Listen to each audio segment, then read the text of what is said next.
Mr. President, I'm going to make remarks on two subjects, and I believe I'll go a bit longer than 10 minutes. I would ask unanimous consent to speak for up to 20 minutes as if in morning business.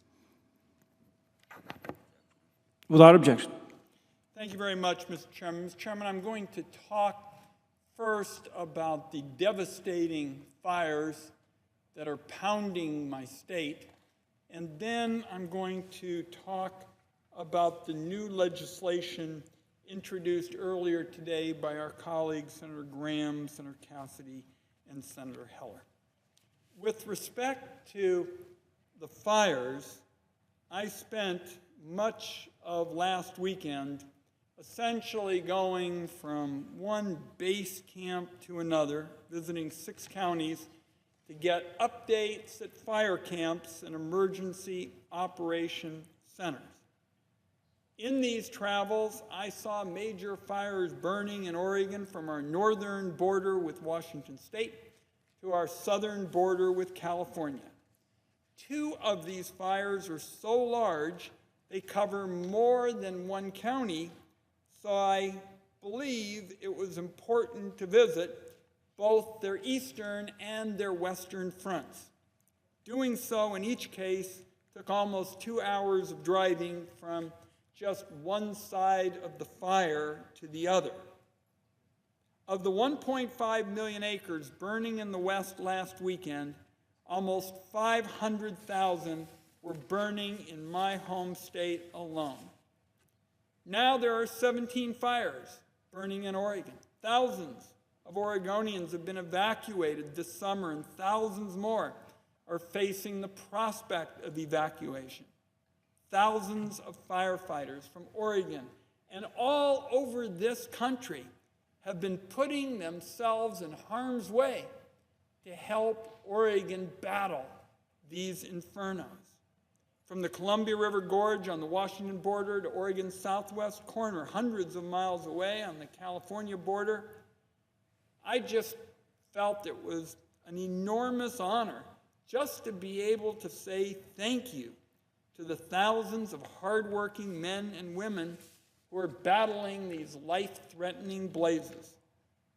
I met with emergency service responders on the Eagle Creek fire in the Gorge, the Chetco Bar Fire in southwestern Oregon that stretches across Jackson and Josephine County, the Jones Fire in Lane County, and the Miller Complex Fire in Jackson County. In each of these settings, I met men and women who exemplify what I call the Oregon Way. The Oregon Way isn't written down anywhere. It isn't a law or a rule. It's an ethic. It's an ethic where Oregonians step up and make sure that friends and neighbors aren't in jeopardy. And the Oregon Way is all about Oregonians staying on the job until it's finished. I was also very moved by the presence of those from all over the country who came to our state, sometimes thousands of miles away, to help save Oregon treasures. People from California, Arizona, all the way to the East Coast, and many points in between came to Oregon to help out. And it was just stunning, Mr. Chairman, to meet folks from Florida who, while worrying about their friends and loved ones in the path of Hurricane Irma, were up and working on our natural disaster, which is wildfire.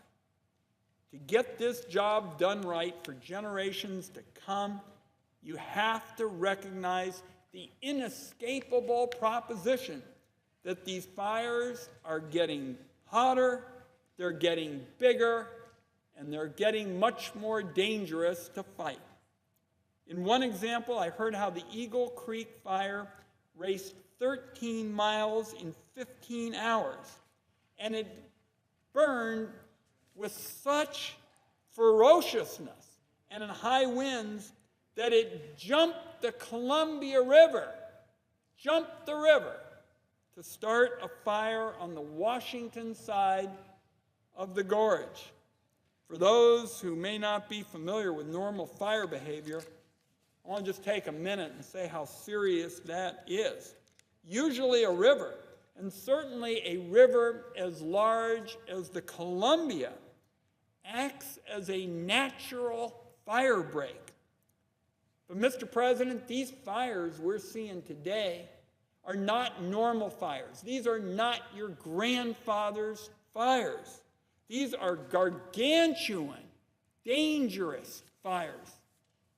Haven't seen anything like it. And along with my friend, I've been on the Natural Resources Committees for a long time. This year is on track to be the worst fire season in history in terms of total acres burned. The Washington Post newspaper on Friday reported that with the dozens of fires that have spread across the West, an area larger than the size of Maryland has been burned straight through. But Mr. President, the way the federal government has historically paid for fighting fires is just plain wrong, and it leads to a cycle that adds fuel to these exceptionally dangerous fires. Now, I've been on this floor raising this issue. I served as the chairman of the Energy and Natural Resources Committee not too long ago. Our committee has heard in hearings again and again about the dangers that fires pose to our communities. But the system for funding fire prevention in a timely way before our country has to spend so much more money for putting the fires out hasn't been fixed. That system is still broken as we discuss it here today. Last week I came to the Senate floor and talked about this subject. The same day Congress passed legislation to keep the government open for 3 more months and provide aid for the recovery efforts after Hurricane Harvey.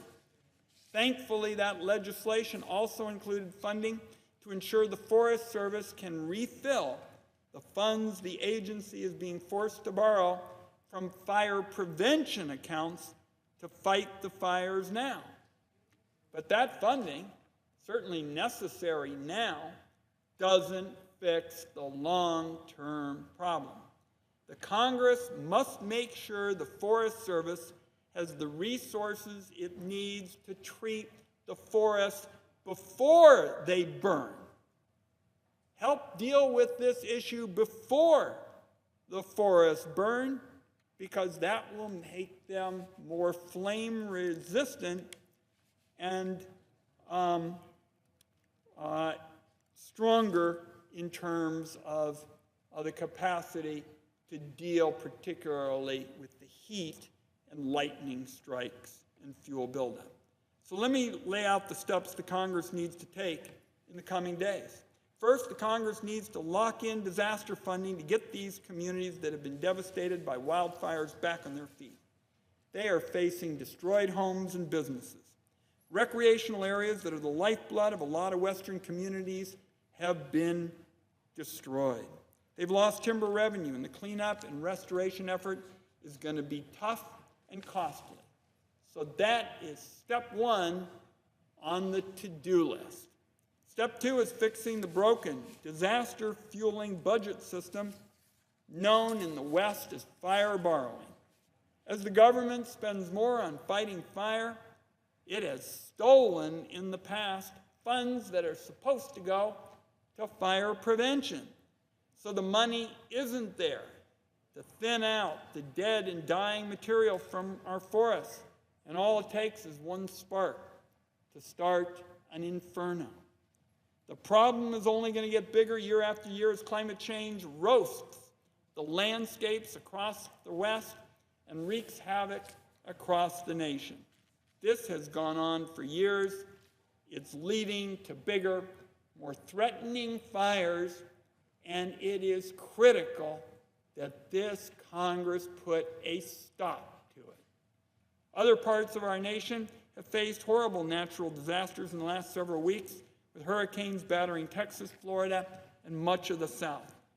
The way the federal government pays for firefighting right now would be like funding emergency hurricane response teams with the money that's supposed to pay for levees and sandbags for the next storm. The practice of fire borrowing that has plagued so many Western communities just defies common sense. Years ago, along with my colleague from Idaho, Senator Crapo, I introduced a fix to this problem with the Wildfire Disaster Funding Act. Senator Crapo and I feel that we've been at this. It feels like we've been at it longer than the Trojan War. We've been at this year after year, and now we've got the support of 261 groups and experts, folks in the forestry industry, environmental folks, scientists. Senator Crapo, as chairman of the Banking Committee, has another bill that in effect builds on this work that we have done for years. I support his sensible proposal as well. The bottom line is the West cannot wait any longer for Congress to send them help and repair for the long term, which is fixing this broken system that shortchanges prevention and adds fuel to the raging wildfires. There is bipartisan commitment to solving this crisis. And I know senators across the West where these fires are burning have been going on exactly the same kind of tours that I went on last weekend. I'm sure they met, as I did, these incredibly dedicated, courageous firefighters who are just working themselves to exhaustion. And I'm sure they've heard from many of the same types of operation teams about the fights they're facing. Those men and women on the front lines fighting fire, they are doing their part. It is time for the Congress to do ours. Let's make sure that our communities have the funds they need to fight fires, put the fires out, and then once and for all, let us end this bizarre, common sense defying budget process called fire borrowing that in effect has the federal government consistently shorting prevention and then having to spend more down the road when you have these enormous fires as a result of the fact that you haven't gone in there to clean out that dead material. Mr. Chairman, if I could, I would like to turn to health care. And for me, health care has always been the most important issue. It goes back to my days when I was director of the Oregon Gray Panthers, and I have always felt, as a general proposition, that it's extraordinarily important for us to pursue bipartisan approaches in this space. And I have focused on that, and frankly, I got a lot of welts on my back to show for it. I was very proud last night to be able to work with Chairman Hatch, and we have, in effect, announced the beginning of an agreement to deal with the Children's Health Program, bipartisan, approach, and do it in a responsible way. And obviously, there are other steps to go, but I think it reflects, again, big, important issue, polarized political time, the Finance Committee trying to find common ground. And, the reality is that the principles around which health care reform has traditionally been based are still pretty valid. I believe, Mr. Chairman, as a Democrat, the ranking Democrat on the Senate Finance Committee, I believe health care is a basic human right.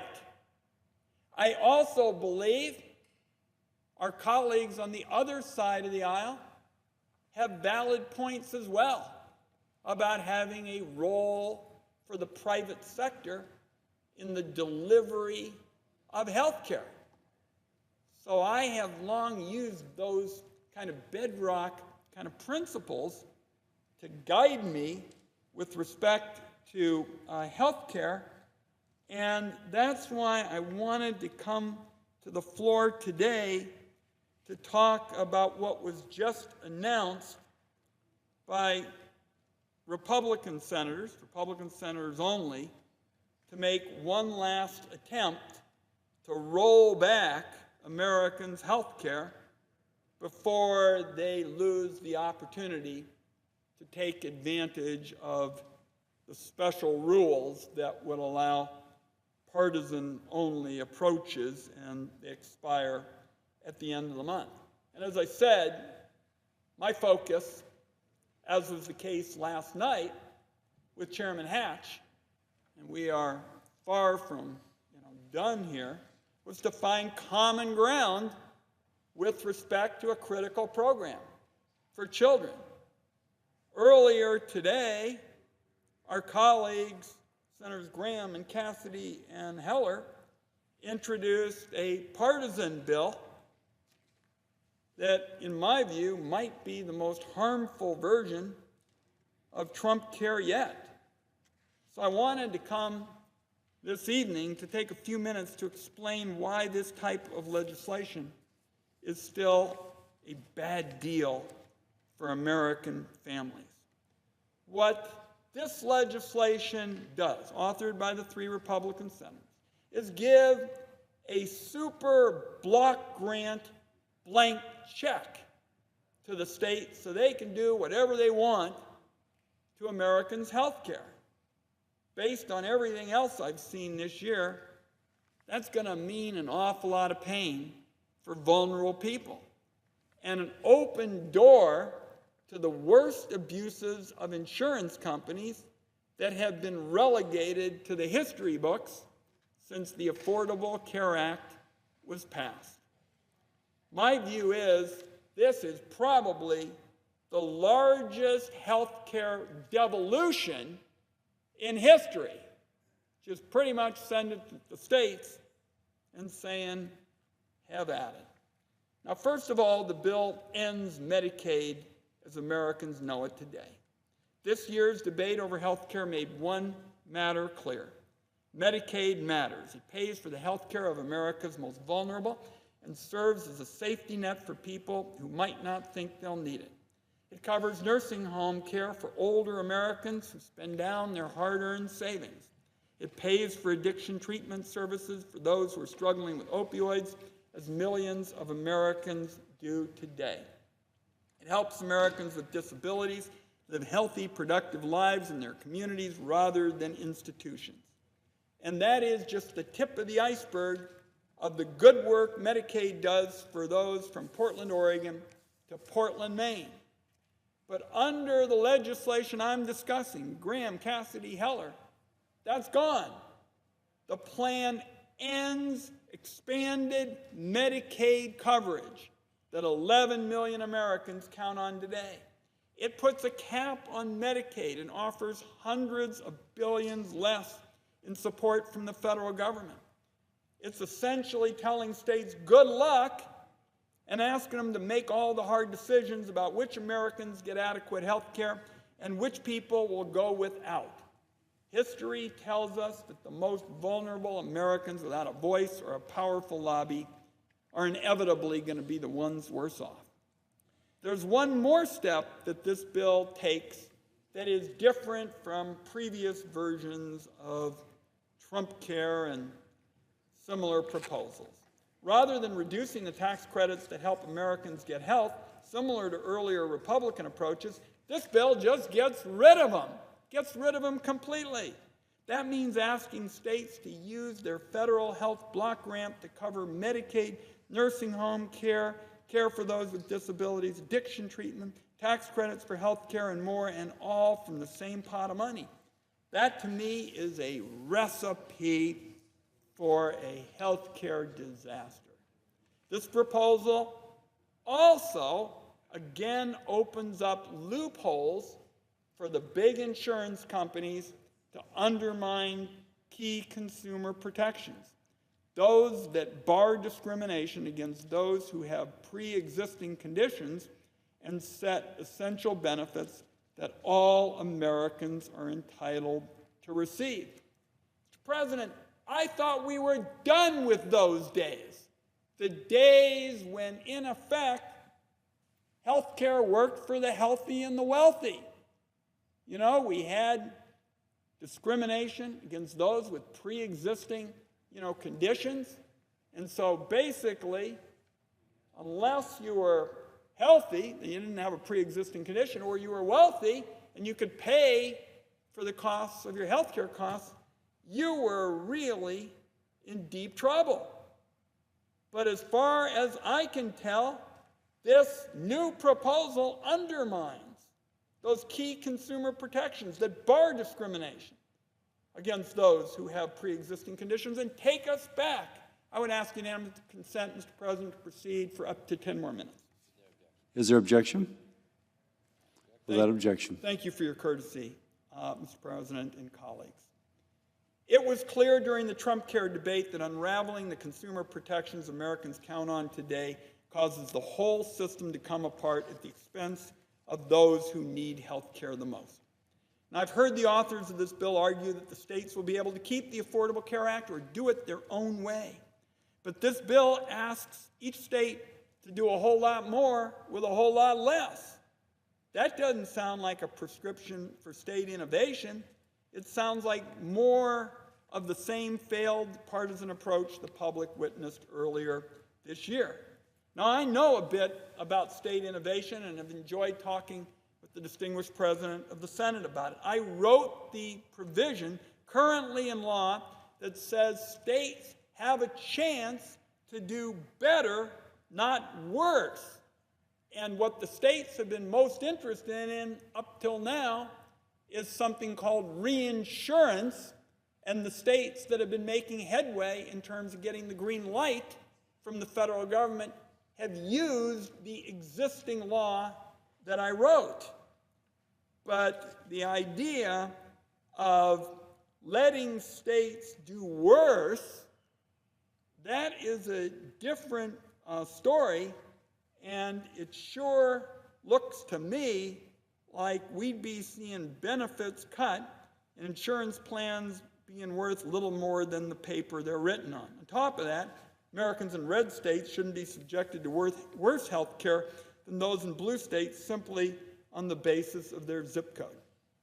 So I come back to the bottom line, Mr. President, in terms of bipartisanship in health care. I think the way you make lasting change in the American healthcare system is to find common ground across the aisle.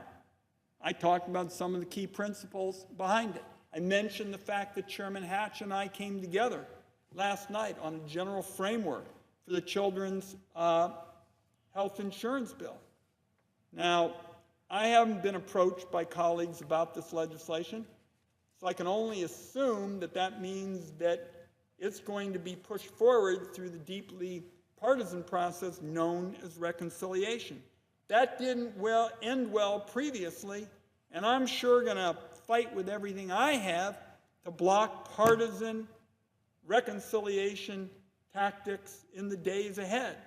So I come today to close by saying, let's try to pick up on the kind of approach Chairman Hatch and I tried to pursue last night with a bipartisan effort on CHIP. Let's try to find common ground. I think that health care is a basic human right. I also think Republicans have valid points with respect to a significant role for the private sector. So I'm interested in approaches that give all Americans the ability to have affordable, good quality health care. I think we get it best if we pursue bipartisan approaches. I believe many of my colleagues here in the Senate share these views, and I hope that the Senate will not have yet another knockdown, drag-out battle over a partisan reconciliation bill that will harm the American people and instead will pick up on the kind of bipartisan principles that I've discussed tonight. Mr. President and Senator Hoeven, I thank my colleagues for the courtesy for the additional time, and I yield.